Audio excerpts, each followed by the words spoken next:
American marine soldiers का एक दल एक भयानक तूफान को पार करके एक अनजान आइलैंड पर कदम रखता है, लेकिन उस आइलैंड पर पहुंचने के कुछ ही मिनटों के अंदर उनके सामने आ जाता है 40 मंजिल जितना ऊंचा एक विशाल मॉन्स्टर, जो एक एक करके उनके सारे हेलीकॉप्टर्स को तबाह करना शुरू कर देता है। डर और दहशत में जब सब भागना शुरू करते हैं, तभी इस आइलैंड की जमीन के नीचे से कुछ ऐसा बाहर आता है जिसकी किसी ने कल्पना भी नहीं की थी। सवाल यह है कि यह दानव कौन है और आखिर अमेरिकन ने इस आइलैंड पर सोल्जर्स भेजे ही क्यों हैं? इसका जवाब पाने के लिए हमें लौटना होगा साल 1944 में सेकेंड वर्ल्ड वॉर के बीचों बीच। उस समय पैसिफिक ओशन के ऊपर दो प्लेन्स एक दूसरे का पीछा कर रहे होते हैं। सेकेंड वर्ल्ड वॉर उस वक्त पूरी तरह चल रहा होता है और इन दो पायलट्स में से एक अमेरिकन होता है और दूसरा जापानीज। वे आसमान में जान की बाजी लगाकर लड़ रहे होते हैं। दोनों प्लेन्स एक दूसरे के पीछे भागते भागते आखिरकार पैसिफिक ओशन के एक पूरी तरह अनजान आइलैंड पर क्रैश हो जाते हैं। प्लेन से बाहर निकलते ही अमेरिकन पायलट हैंक मार्लो और जापानीज पायलट गनपेई इकारी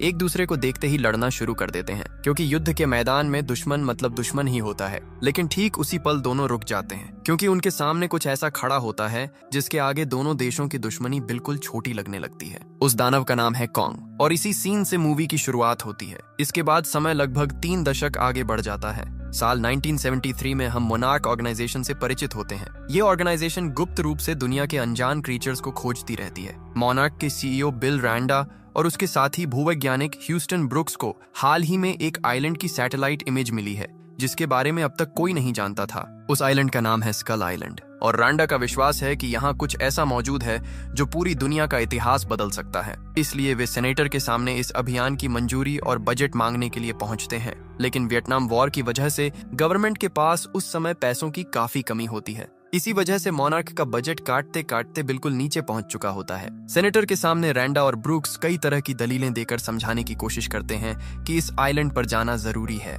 और उनकी बहुत सारी रिक्वेस्ट के बाद आखिरकार सेनेटर मान जाता है। लेकिन वह एक ही शर्त रखता है कि अभियान की सुरक्षा के लिए उनके साथ कुछ मिलिट्री फोर्सेस भी भेजी जाएंगी। रैंडा इस शर्त को मान लेता है, क्योंकि एक पूरी तरह अनजान आइलैंड पर जाने के लिए सुरक्षा की जरूरत जरूर होती है। लेकिन इसके बाद रैंडा और ब्रुक्स समझते हैं कि एक पूरी तरह अजनबी आइलैंड पर जाने के लिए ऐसे इंसान की जरूरत होगी जो अनजान माहौल में भी रास्ता पहचान सके और टीम को सुरक्षित रख सके। और उनकी जान पहचान में ऐसा सिर्फ एक ही इंसान है, जिसका नाम है जेम्स कॉनरैड, जो एक एक्सपीरियंस्ड ब्रिटिश ट्रैकर है और खतरनाक हालात में काम करने का आदी है। इसलिए रैंडा और ब्रुक्स वियतनाम के एक बार में जेम्स से मिलने आते हैं। जेम्स पहले इस प्रपोजल में ज्यादा दिलचस्पी नहीं दिखाता, क्योंकि पर्याप्त जानकारी के बिना किसी अनजान जगह पर जाना उसके प्रोफेशन के खिलाफ है। लेकिन रैंडा के बात करने के तरीके और ऑफर किए गए पैसों की रकम सुनकर आखिरकार जेम्स मान जाता है। लेकिन यही फैसला सब कुछ बदल देगा, क्योंकि जेम्स को अभी तक पता नहीं होता कि वह असल में कहां जा रहा है। इसी के साथ हम वियतनाम वॉर के आखिरी दिनों में एक मिलिट्री बेस देखते हैं, जहां कर्नल प्रेस्टन पैकर्ड अपने सोल्जर्स के साथ बैठा होता है। वियतनाम की लंबी लड़ाई लड़कर यह आदमी थक चुका है, लेकिन हार मानने की बात वह किसी भी हाल में स्वीकार करने को तैयार नहीं है। वियतनाम वॉर में अमेरिका हार गया है, ये बात कर्नल के सीने में एक कील की तरह चुभ रही होती है। ठीक उसी समय ऊपर से कॉल आता है कि स्कल आइलैंड अभियान में मिलिट्री सपोर्ट देना है। कर्नल पैकर्ड यह जिम्मेदारी मिलते ही अपनी स्काई डेविल्स टीम को तुरंत रेडी होने के लिए कहता है। इस कैरेक्टर को याद रखना, क्योंकि आगे चलकर इसके अंदर की जिद और बदले की भावना सब कुछ और ज्यादा मुश्किल बना देगी। इसके बाद हम देखते हैं कि सभी लोग मिलकर एक वॉरशिप पर चढ़ रहे हैं। साथ में कई हुई हेलीकॉप्टर्स और ढेर सारा एम्यूनिशन भी है। यहाँ हम कुछ और कैरेक्टर्स से भी परिचित होते हैं। मेसन वीवर नाम की एक बहादुर फोटो जर्नलिस्ट भी इस अभियान में शामिल हुई है, क्योंकि उसे विश्वास है कि इस मिशन के पीछे गवर्नमेंट का कोई छिपा हुआ मकसद है और वही सच वो अपने कैमरा में कैप्चर करना चाहती है। मेसन सिर्फ फोटो लेने के लिए नहीं आई है, वह असल में जानना चाहती है कि एक साइंटिफिक अभियान में इतनी मिलिट्री पावर की जरूरत क्यों है। इसके अलावा ब्रुक्स के साथ कुछ और साइंटिस्ट भी हैं। जब जहाज पर सभी लोग एक साथ इकट्ठा होते हैं तो मिशन का फील्ड सुपरवाइजर विक्टर नीव्स सबको मिशन की पूरी जानकारी देता है। वो बताता है कि स्कल आइलैंड चारों तरफ से हमेशा तूफान से घिरा रहता है। इसी वजह से यह आइलैंड इतने दिनों तक अनजान रहा। लेकिन उनकी प्लानिंग है कि हेलीकॉप्टर से उस तूफान की दीवार को पार करके सीधे आइलैंड पर उतरा जाएगा। 3 दिनों के अंदर ही उन्हें अपना सारा काम खत्म करना होगा, क्योंकि आइलैंड के बिल्कुल नॉर्दर्न साइड पर रिफ्यूलिंग टीम उनका इंतजार करेगी और वहीं से सभी को रेस्क्यू किया जाएगा। यहाँ एक इम्पोर्टेंट बात है, ब्रुक्स सबको बता रहा है कि इस अभियान का मकसद आइलैंड की जियोलॉजिकल स्ट्रक्चर को मैप करना है, मतलब जमीन के नीचे कौन कौन से मिनरल्स मौजूद हैं ये जानना। इसलिए उनकी प्लानिंग है कि हेलीकॉप्टर से साइस्मिक चार्जेस गिराकर ब्लास्ट किए जाएंगे, जिससे जमीन की डेंसिटी और अंदर की स्ट्रक्चर के बारे में डेटा मिल सकेगा। लेकिन रैंडा का असली मकसद ये नहीं है। लेकिन वह क्या है ये तुम थोड़ी देर बाद जानोगे। जहाज पर इतना एम्यूनिशन और मिलिट्री पावर देखकर मेसन सवाल उठाती है। रेंडा इसका सीधा जवाब नहीं देता, बस बात को टाल देता है। वैसे तुम होते तो क्या करते? एक पूरी तरह अनजान आइलैंड पर जाने के लिए राजी होते क्या, जहां कोई कभी नहीं गया हो? आखिरकार वे आइलैंड के पास पहुंचते हैं, लेकिन समुद्री रास्ते से आते ही वे देखते हैं कि जैसा सोचा गया था वहां भयानक तूफान चल रहा है।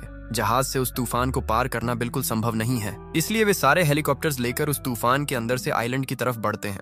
हेलीकॉप्टर ब्लेड्स की आवाज, बाहर के तूफान की गरज, बिजली की चमक, सब मिलकर एक विनाशकारी माहौल बना रहे होते हैं। काफी देर तक उस तूफान के बीच से सांस रोक देने वाली जर्नी के बाद वे फाइनली स्कल आइलैंड पहुंचते हैं। आइलैंड देखकर सब हैरान रह जाते हैं। चारों तरफ घना हरा जंगल, ऊंचे ऊंचे पहाड़ और धुंध से ढकी एक अजीब खूबसूरत नेचर, जैसे वे धरती से बाहर किसी जगह पर आ गए हों। मेसन हेलीकॉप्टर से फोटोज लेना शुरू कर देती है, क्योंकि ऐसा दृश्य उसने पहले कभी नहीं देखा था। इसके बाद हेलीकॉप्टर्स प्लान के मुताबिक साइज्मिक चार्जेस गिराना शुरू कर देते हैं। एक के बाद एक ब्लास्ट से पूरा आइलैंड कांप उठता है और उन ब्लास्ट की आवाज से आइलैंड के सारे पक्षी इधर उधर उड़ जाते हैं। ठीक तभी जमीन में एक कंपन शुरू होता है। पहले सब सोचते हैं कि यह शायद ब्लास्ट की वजह से हो रहा है, लेकिन यह किसी ब्लास्ट का कंपन नहीं था। यह था इस आइलैंड के राजा का आगमन। यहीं आता है वही पल जो तुमने शुरुआत में देखा था। दूर क्षितिज के उस पार से एक विशाल आकार का गोरिल्ला उठकर सामने आता है, जिसके सामने हेलीकॉप्टर्स बच्चों के खिलौनों जैसे लग रहे होते हैं। कोंग इतना विशाल है कि उसके हर कदम से जमीन कांप रही होती है। उसका विशाल शरीर देखकर ही समझ में आ जाता है कि यह क्रीचर असल में कितना ताकतवर है। कोंग की विशाल परछाई पूरी टीम को ढक लेती है। हेलीकॉप्टर्स के पंखों की आवाज धीरे धीरे कोंग की दहाड़ के सामने दब जाती है। कर्नल पैकर्ड तुरंत अटैक का ऑर्डर देता है और सोल्जर्स हेलीकॉप्टर्स से कोंग पर फायरिंग शुरू कर देते हैं, लेकिन कोंग को इससे कुछ भी नहीं होता। उल्टा वह एक एक करके हर हेलीकॉप्टर पर हमला करने लगता है। किसी को मुट्ठी में पकड़कर जमीन पर पटक देता है, किसी को पंजे से तोड़ देता है और किसी को पेड़ के तने से कुचल देता है। कुछ ही मिनटों में वह उनके सारे हेलीकॉप्टर्स क्रैश कर देता है, जिसकी वजह से टीम के सभी लोग अलग अलग जगहों पर बिखर जाते हैं। सच कहूं तो ये सीन देखकर लिटरली रोंगटे खड़े हो गए थे, क्योंकि कुछ ही पलों में एक पूरी मिलिट्री टीम मिट्टी में मिल गई। कोंग के अटैक में टीम के कई लोग मारे जाते हैं, बाकी लोग किसी तरह बचकर अलग अलग जगहों पर बिखर जाते हैं। इसके बाद हम देखते हैं कि उनकी टीम दो अलग ग्रुप्स में बंट गई है। एक तरफ कर्नल पैकर्ड अपनी मिलिट्री टीम के बचे हुए मेंबर्स के साथ है और दूसरी तरफ जेम्स, मेसन, ब्रुक्स और कुछ और लोग हैं। मिशन की प्लानिंग थी कि 3 दिनों बाद आइलैंड के बिल्कुल नॉर्दर्न साइड पर रीफ्यूलिंग टीम से मिलना है, जो वहां से सभी को रेस्क्यू करेगी। इसलिए दोनों टीम्स का टारगेट एक ही है, नॉर्दर्न साइड तक पहुंचना। लेकिन कर्नल पैकर्ड के मन में एक अलग ही बात घूम रही है। कोंग के अटैक में उसके इतने सोल्जर्स मारे गए हैं और यह अपमान वह किसी भी हाल में स्वीकार नहीं कर पा रहा। वियतनाम में वह पहले ही एक बार हार चुका है और यहाँ भी इस तरह पीछे हटना पड़ रहा है। ये बात कर्नल के लिए मानना असंभव है, इसलिए अब वह कोंग को मारना चाहता है। कर्नल पैकर्ड के लिए यह बदला सिर्फ कोंग के खिलाफ नहीं है, बल्कि उसके अपने ईगो के खिलाफ भी है। उसे लगने लगता है कि कोंग को मारकर शायद वह फिर से खुद को एक विजेता कमांडर मान सकेगा। इसलिए कोंग से बदला लेना अब उसके लिए सबसे बड़ा मकसद बन चुका है। लेकिन बदला लेने से पहले रैंडा के साथ उसकी एक इम्पोर्टेंट बात होती है। कर्नल उसे गन दिखाकर पूछता है कि इस आइलैंड पर आने का असली मकसद क्या है, क्योंकि सिर्फ मिनरल्स की खोज करने के लिए इतनी मिलिट्री पावर की जरूरत नहीं हो सकती। रैंडा तब अपनी असली पहचान और मकसद बताता है। वह बताता है कि साल 1943 में लॉटन नाम का एक शिप इसी पैसिफिक ओशन में गायब हो गया था और उस शिप के हजारों पैसेंजर्स किसी अजीब वजह से मारे गए थे। रैंडा का विश्वास है कि वह असल में मॉन्स्टर्स का काम था और वह खुद उस घटना का इकलौता बचा हुआ विटनेस है। वह आगे कहता है कि मोनार्क का असली मकसद यह साबित करना है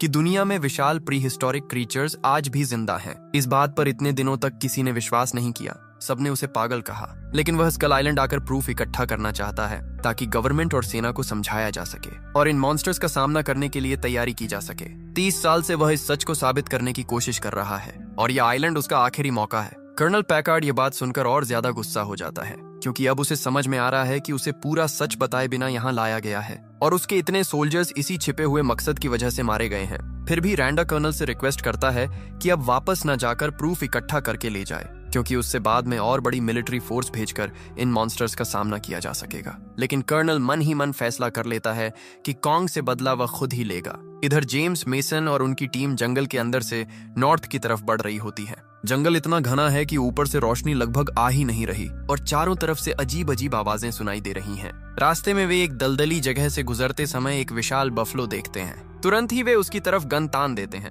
लेकिन जेम्स ध्यान देता है कि वह बफलो उनके लिए खतरनाक नहीं है, इसलिए वे हथियार नीचे करके धीरे धीरे आगे चलने लगते हैं और बफलो भी उन्हें कुछ किए बिना वहां से हट जाता है। यहीं उन्हें समझ में आता है कि सिर्फ कोंग ही नहीं, यहाँ ऐसे और भी बहुत सारे विशाल क्रीचर्स हैं दूसरी तरफ हम कर्नल पैकर्ड की टीम को देखते हैं, जो एक बांस के जंगल के अंदर से गुजर रही होती है। लेकिन तभी उनके साथ एक भयानक घटना हो जाती है। उनका एक सोल्जर किसी चीज के वार से बेहद डरावने तरीके से मारा जाता है। ऊपर देखते ही वे एक जायंट स्पाइडर जैसा क्रीचर देखते हैं, जिसके पैर बिल्कुल बांस जैसे दिख रहे थे। इसीलिए अब तक किसी ने उसे नोटिस ही नहीं किया था।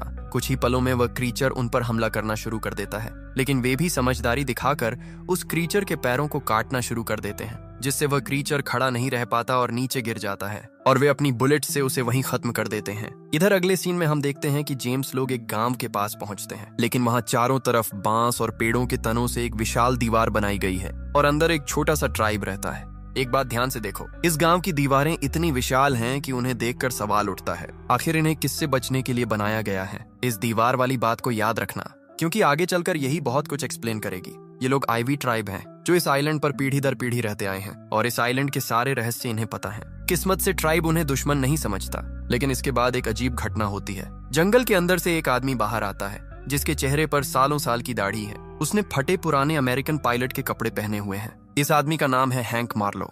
याद है, मूवी की शुरुआत में जिस अमेरिकन पायलट को हमने इस आइलैंड पर क्रैश होते देखा था, वही यह आदमी है, जो साल 1944 से इस आइलैंड पर फंसा हुआ है और 28 साल से भी ज्यादा समय से इस जनजाति के साथ रह रहा है। हैंक अपनी आंखों पर विश्वास नहीं कर पाता। उसने तो सोच लिया था कि वह अब कभी बाहरी दुनिया के लोगों को नहीं देख पाएगा। वह तुरंत पूछता है कि वॉर खत्म हुई या नहीं, जापान हारा या नहीं, और उनका देश कैसा है, वगैरह वगैरह। वे लोग उसके सारे सवालों के जवाब देते हैं। इसके बाद हैंक मार्लो उन्हें ट्राइब की एक सीक्रेट जगह पर ले जाता है। यहीं वह उन्हें कई इंपॉर्टेंट बातें बताता है। वह कहता है कि ये ट्राइब कॉन्ग को भगवान की तरह सम्मान देते हैं, क्योंकि इस आइलैंड की जमीन के नीचे एक भयानक क्रीचर रहता है, जिसे स्कल क्रॉलर कहा जाता है। ये स्कल क्रॉलर्स कभी ट्राइब पर लगातार हमला करके उन्हें लगभग खत्म ही कर चुके थे, लेकिन कॉन्ग ने उन स्कल क्रॉलर्स से फाइट करके ट्राइब की रक्षा करनी शुरू की, और तभी से ट्राइब के लिए कॉन्ग भगवान जैसा है। लेकिन इस आइलैंड पर स्कल क्रॉलर्स के दो प्रकार हैं। एक है कंपैरेटिवली छोटी स्पीशीज, जिन्हें हैंक आसानी से हरा सकता है, लेकिन दूसरा है बड़ी स्पीशीज,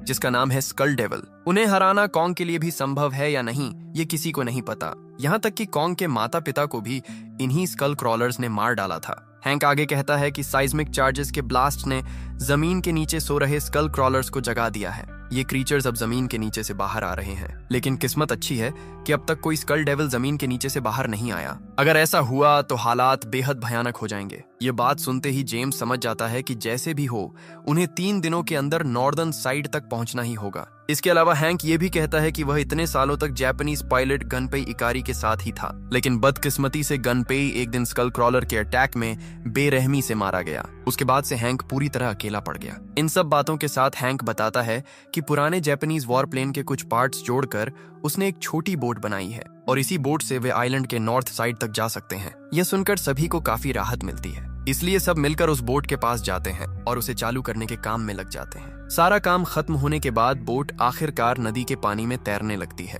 नदी के दोनों किनारों के घने जंगलों से अजीब सी निगाहें जैसे उनका पीछा कर रही होती हैं। इस पानी के नीचे असल में क्या छिपा है, ये किसी को नहीं पता। कभी कभी जब नदी के पानी से बुलबुले उठते हैं तो सबका दिल कांप उठता है, शायद अभी कोई भयानक जानवर पानी से बाहर आ जाएगा। इसी डर के साथ जब वे और आगे बढ़ते हैं, तभी सीन शिफ्ट होता है पैकर्ड के एक सोल्जर चैपमैन के पास, जो कॉन्ग के अटैक में अलग हो गया था। चैपमैन को दिखाया जाता है कि जब वह अकेला जंगल में चल रहा होता है, तभी एक डरावनी आवाज सुनाई देती है, और ये आवाज कौन निकाल रहा था, ये तो तुम समझ ही रहे हो। हाँ, ये कराहने की आवाज कॉन्ग की थी। दिखाया जाता है कि कॉन्ग बुरी तरह घायल है और थके हुए शरीर से पानी पी रहा है। असल में हेलीकॉप्टर्स के अटैक से कॉन्ग के हाथ और बॉडी के कई हिस्से काफी बुरी तरह कट गए थे। यहाँ कॉन्ग का चेहरा देखकर चैपमैन समझता है कि कॉन्ग शायद कोई हिंसक क्रीचर नहीं है, बल्कि उसके अंदर भी इंसानों जैसी फीलिंग्स और इमोशंस हैं। लेकिन ठीक उसी पल एक विशाल ऑक्टोपस नदी के अंदर से आकर कॉन्ग पर हमला कर देता है। बेचारा कॉन्ग ध्यान में न होने की वजह से पहले उसका सामना ठीक से नहीं कर पाता, लेकिन इसके बाद वह अपनी भयानक ताकत से उस जायंट ऑक्टोपस को सबक सिखा देता है। सिर्फ इतना ही नहीं, इसके बाद कॉन्ग उसी ऑक्टोपस से अपना लंच भी कर लेता है। ये पूरा सीन देखकर चैपमैन चुपचाप वहां से हट जाता है। इसके बाद वह टीम के बाकी लोगों से कांटेक्ट करने की कोशिश करता रहता है, लेकिन चैपमैन की किस्मत इस आइलैंड पर बिल्कुल अच्छी नहीं थी। वह कांटेक्ट करने की कोशिश करते करते थोड़ा आगे बढ़ता ही है कि एक स्कल क्रॉलर उस पर झपट पड़ता है, जिसकी वजह से कुछ समझने से पहले ही सब खत्म हो जाता है। असल में इस आइलैंड पर अकेले रहना मतलब मौत को नीचे से खुद बुलाना, और ये बात चैपमैन सबसे कठिन तरीके से महसूस करता है। इधर जेम्स की टीम के साथ और भी ज्यादा भयानक घटना होती है। जब वे बोट से जा रहे होते हैं तभी पक्षी जैसा दिखने वाला एक विशाल क्रीचर फील्ड सुपरवाइजर विक्टर को उनकी बोट के ऊपर से झपट कर उठा ले जाता है और वह पक्षी उसे बेहद डरावने तरीके से चीर देता है। ये सब कुछ इतनी तेजी से होता है कि कोई कुछ कर ही नहीं पाता। ऐसे डरावने हालात में जेम्स लोग अब क्या ही कर सकते थे। उनके पास आगे बढ़ने के अलावा कोई रास्ता भी नहीं बचा था। इसी तरह आगे बढ़ते बढ़ते एक समय उनके वायरलेस पर कर्नल पैकर्ड की टीम से कांटेक्ट हो जाता है और थोड़ी देर बाद दोनों टीम्स एक जगह पर आकर मिल जाती हैं। यहाँ जेम्स सबको बताता है कि वे एक बोट बना पाए हैं, इसलिए अब तुरंत सभी को नॉर्दर्न कोस्ट की तरफ निकल जाना चाहिए। लेकिन कर्नल पैकर्ड के मन में अब कुछ और चल रहा है। वह यहाँ एक शर्त रखकर बताता है कि उसकी टीम का मेंबर चैपमैन अभी भी मिसिंग है। उसने एक बार वायरलेस पर कांटेक्ट किया था, मतलब शायद वह अभी भी जिंदा है, इसलिए वह चैपमैन को रेस्क्यू किए बिना इस आइलैंड को नहीं छोड़ेगा। साथ ही उसका अंदाजा है कि चैपमैन आइलैंड के साउथ साइड में है। ये बात सुनते ही हैंक तुरंत सिर हिला देता है। वो बताता है कि साउथ साइड में जाना मतलब सीधे स्कल क्रॉलर्स के इलाके में घुस जाना, और ये बहुत बड़ी बेवकूफी के अलावा कुछ भी नहीं होगा। लेकिन कर्नल पैकर्ड हैंक की बात नहीं सुनता। उसके दिमाग में अब सिर्फ एक ही बात है, चैपमैन को जैसे भी हो ढूंढना है, तुम समझ ही रहे हो। वे अभी तक जानते ही नहीं कि चैपमैन मर चुका है। आखिरकार मन न होने के बावजूद टीम के सभी लोग उसकी बात मानने को तैयार हो जाते हैं और वे साउथ साइड की तरफ चलना शुरू कर देते हैं। काफी दूर चलने के बाद वे एक जगह आकर रुकते हैं, लेकिन यह ऐसी जगह है जिसे देखकर किसी की भी रूह कांप जाए। दिखता है कि चारों तरफ बहुत बड़े बड़े स्कल्स बिखरे पड़े हैं, लेकिन ये किसी ऑर्डिनरी क्रीचर के नहीं है, बल्कि ये बोन्स इतने बड़े हैं कि इनके पास खड़ा इंसान चींटी जैसा लगेगा। तुम जरूर समझ रहे होगे कि ये किसके हैं। हैंक बताता है कि ये कॉन्ग के माता पिता के स्केलेटन्स हैं। कई साल पहले इस जगह पर स्कल क्रॉलर्स की बड़ी स्पीसीज यानी स्कल डेविल्स से लड़ते हुए वे यहीं मारे गए थे, और तभी से यह जगह सभी के लिए फॉरबिडन है। ये बात सुनकर टीम के कुछ लोग कहने लगते हैं कि उन्हें अभी यहाँ से वापस चले जाना चाहिए, लेकिन कर्नल अपनी जिद पर अड़ा रहता है। वह अपनी जिद लेकर आगे बढ़ने लगता है तो बाकी लोग भी मजबूर होकर उसके पीछे चलते हैं, लेकिन थोड़ी दूर जाते ही उनके सामने एक विशाल आकार का स्कल क्रॉलर आ जाता है। ये सीन देखकर पहले सभी छिपने की कोशिश करते हैं, लेकिन इन क्रीचर्स की स्मेल पावर इतनी तेज होती है कि वे इंसानों की गंध पहचान कर शिकार कर सकते हैं, इसलिए सभी का छिपना ज्यादा देर काम नहीं आता। मजबूर होकर सभी एक साथ फायरिंग शुरू कर देते हैं, लेकिन स्कल क्रॉलर की स्किन इतनी मोटी है कि बुलेट्स भी उसके शरीर को पार नहीं कर पाती। ऊपर से ठीक उसी समय आसमान से मांस खाने वाले पक्षियों का एक झुंड नीचे आ जाता है। एक तरफ स्कल क्रॉलर और दूसरी तरफ पक्षियों का झुंड, और ठीक बीच में पूरी टीम फंस जाती है। ऐसे कठिन हालात से निकलने का कोई रास्ता नहीं होता। इस अटैक में उनकी टीम के कई लोग मारे जाते हैं। मरने वालों में साइंटिस्ट रैंडा भी शामिल था। लेकिन यहाँ वीवर ध्यान देती है कि जमीन के नीचे से मेथेन गैस लीक हो रही है, और ये देखकर तुरंत उसके दिमाग में एक आइडिया आता है। वह पहले स्कल क्रॉलर के लिए ट्रैप जैसा बनाकर वेट करने लगती है, फिर मौका देखकर वह अपना लाइटर वहां फेंक देती है। तभी एक पल में आग का ब्लास्ट होता है और उस आग की लपटों में आखिरकार वह स्कल क्रॉलर मर जाता है। आखिरकार जान बचने के बाद हैंक साफ कह देता है कि वह अभी के अभी वहां से जा रहा है, लेकिन कर्नल पैकर्ड यहाँ भी उसी बात पर अड़ा रहता है। चैपमैन के बिना वह कहीं नहीं जाएगा। तभी जेम्स ऐसी बात कहता है जिसे सुनकर पूरी टीम में खामोशी छा जाती है। वह बताता है कि चैपमैन अब जिंदा नहीं है, क्योंकि थोड़ी देर पहले जिस स्कल क्रॉलर को उन्होंने मारा उसके मुंह से एक इंसान की खोपड़ी निकली थी, और उस खोपड़ी के साथ चैपमैन का लॉकेट अटका हुआ था। ये बात सुनकर कर्नल काफी टूट जाता है, लेकिन ये आदमी इतना जिद्दी है कि अब दूसरी चाल चल रहा है। कर्नल बताता है कि उन्हें वहां जाना होगा जहां चैपमैन का हेलीकॉप्टर क्रैश हुआ था, क्योंकि वहां अभी भी बहुत सारे वेपन्स और एक्सप्लोसिव्स पड़े हैं, और उन्हीं वेपन्स से वह इस आइलैंड के राजा कॉन्ग को मारना चाहता है। ये बात सुनकर हैंक कड़ी आपत्ति जताता है। वह समझाने की कोशिश करता है कि कॉन्ग ही इस आइलैंड का इकलौता प्रोटेक्टर है। पीढ़ियों से वह यहाँ के लोगों को स्कल क्रॉलर से बचाता आया है, इसलिए अगर कॉन्ग को हटा दिया गया तो स्कल क्रॉलर्स सबको खत्म कर देंगे। लेकिन इतना सब सुनने के बाद भी कर्नल को कोई फर्क नहीं पड़ता। उसकी एक ही बात है, और वह है बदला। कर्नल की ऐसी सोच सुनकर जेम्स समझ जाता है कि उससे बहस करने का कोई फायदा नहीं, इसलिए वह कर्नल के सोल्जर्स को वहीं छोड़कर बाकी सबको लेकर वापस लौटना शुरू करता है। दूसरी तरफ कर्नल अपनी टीम के साथ सच में उस क्रैश्ड हेलीकॉप्टर के पास पहुंच जाता है। इसके बाद वहां से फ्यूल और एक्सप्लोसिव्स इकट्ठा करके कॉन्ग को ट्रैप में फंसाने की प्लानिंग होती है। उनकी प्लानिंग है कि पहले फ्यूल से गड्ढों को भर दिया जाएगा, फिर जब कॉन्ग आएगा तो उसे जिंदा जलाकर खत्म कर दिया जाएगा। लेकिन ये प्लान असल में कितना काम करेगा ये जानने के लिए थोड़ा और वेट करना होगा। इस बीच रात उतरने लगती है। जेम्स और वीवर एक पहाड़ की चोटी पर चढ़कर देखने की कोशिश करते हैं कि उनकी बोट कितनी दूर है। रात के अंधेरे में आइलैंड और भी ज्यादा रहस्यमय लग रहा होता है, और ठीक तभी उनके सामने कॉन्ग आकर खड़ा हो जाता है। यह विशाल क्रीचर पहाड़ की चोटी पर आकर जेम्स और वीवर के सामने बिल्कुल रुक जाता है, और यहाँ देखा जाता है कि कॉन्ग उन पर अटैक नहीं कर रहा, बल्कि उनकी तरफ एक दुख भरी नजर से देख रहा है। ये सब देखकर वीवर हिम्मत करके धीरे धीरे कॉन्ग की तरफ हाथ बढ़ाती है। उसका हाथ कॉन्ग के विशाल शरीर को छूता है, लेकिन कॉन्ग जरा भी नहीं हिलता।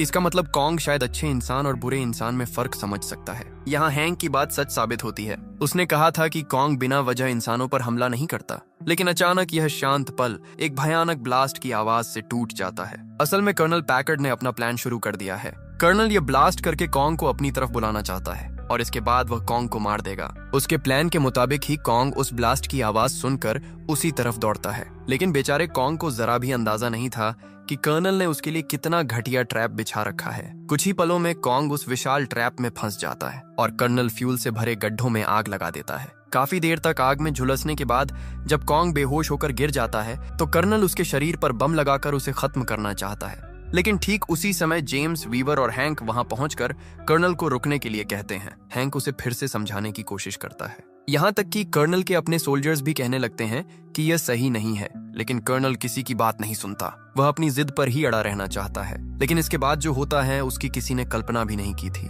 इस पल उनके पैरों के नीचे की जमीन कांपने लगती है और वहां से बाहर आता है इस आइलैंड का सबसे भयानक क्रीचर, स्कल डेविल। यह दृश्य देखते ही वहां मौजूद सभी लोग भागना शुरू कर देते हैं, सिर्फ कर्नल पैकर्ड को छोड़कर। वह अब भी कॉन्ग को खत्म करने की कोशिश कर रहा होता है, लेकिन घायल कॉन्ग तब भी पूरी तरह बेहोश नहीं हुआ था, इसलिए वह उठकर खड़ा होता है और कर्नल की तरफ देखता है। इतना सब होने के बाद भी कर्नल वहां से नहीं हटता, लेकिन अगले ही पल कॉन्ग अपने हाथ के एक वार से कर्नल की जिंदगी खत्म कर देता है। इसके बाद शुरू होती है इस मूवी की सबसे भयानक फाइट। कॉन्ग और उस विशाल स्कल डेविल के बीच आमने सामने की टक्कर शुरू होती है। शुरुआत से ही कॉन्ग कमजोर पड़ता है, क्योंकि आग में जलने की वजह से वह पहले ही घायल है। स्कल डेविल इसी मौके का फायदा उठाकर बार बार उस पर हमला करता है, लेकिन क्या सच में कॉन्ग इतनी आसानी से हार मान लेगा? इधर जेम्स, वीवर और बाकी लोग उस स्कल डेविल से भागते भागते एक नदी के किनारे पहुंच जाते हैं। वे देखते हैं कि वहां एक पुराने शिप का मलबा पड़ा है। उधर कॉन्ग भी फाइट करते करते एक समय वहीं पहुंच जाता है, लेकिन स्कल डेविल उसे उस शिप की तरफ फेंक देता है। जब कॉन्ग जमीन पर गिरा होता है तभी उसकी नजर उस एंकर पर पड़ती है,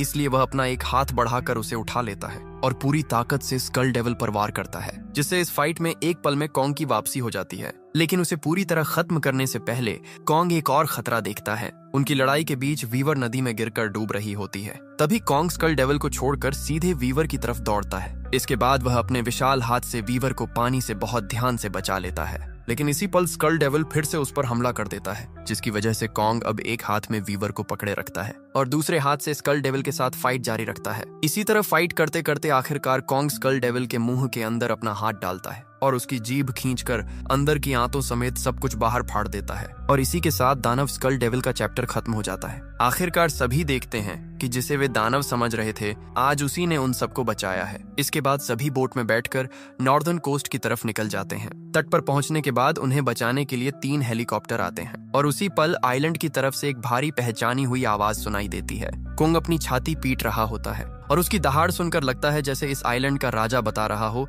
कि वही इस आइलैंड का एकमात्र और अकेला राजा है।